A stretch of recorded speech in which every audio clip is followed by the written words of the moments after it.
কিছুদিন পর এক্সাম, কিন্তু তোমার সিলেবাসই কমপ্লিট হয়। পড়ার ইচ্ছা আছে কিন্তু মন বসে না। কি পড়বো কিছু বুঝেই উঠতে পারি না। ফ্রেন্ডসদের পড়া একদম কমপ্লিট, কিন্তু তোমার পড়তে বসলেই ফোন হাতে চলে আসে। 5 মিনিটের জন্য নিয়ে ঘন্টার পর ঘন্টা চলে যায়। কিভাবে ব্যালেন্স করব? এত চিন্তা করতে করতে পড়ার চেয়ে টেনশনই বেশি হয়। প্রায় সব স্টুডেন্টদের মাথাতেই এই চিন্তাগুলো আসে, তুমি একা না। তাই এখন বসে বসে চিন্তা না করে যতটুকু সময় আছে সেটা কাজে লাগাও। কারণ শেষ কয়েকদিনের শান্ত মাথার পড়া শেষ মুহূর্তের আতঙ্কের চেয়ে বেশি কাজে দেয়।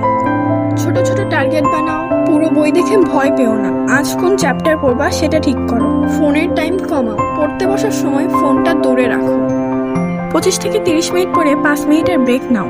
পড়ার পর বই বন্ধ করে লিখে ফেলো। শুধু পড়লে হবে না, বই বন্ধ করে যা পড়েছো তা লেখো। তাহলে তোমার পড়া তাড়াতাড়ি মনে থাকবে আর হাতে লেখা ফার্স্ট হবে।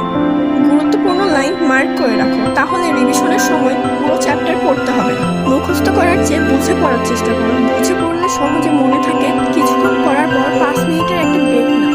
একটু পানি খাও, একটু হাঁটাহাঁটি করো, মাথাটা ফ্রেশ করো।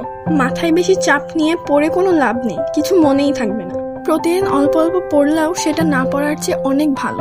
আগের বছরের প্রশ্নগুলো দেখো, অনেক সময় কিছু প্রশ্ন অনেক কমন আসে। কঠিন বিষয়গুলো আগে না পড়ে সহজ বিষয়গুলো আগে পড়ো, এতে পড়ার আগ্রহ বাড়ে।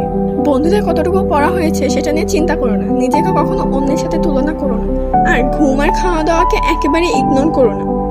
নিজের সাথে পজিটিভ থাকো। আমি পারবো না, আমার তো কিছু শেষ হয়নি, আমার দ্বারা হবে না, এরকম কথা নিজেকে বলো না। পজিটিভ ভাবনা রাখো, তুমি অবশ্যই পারবে। আর ভিডিওটা ভালো লাগলে লাইক এন্ড সাবস্ক্রাইব করে দাও।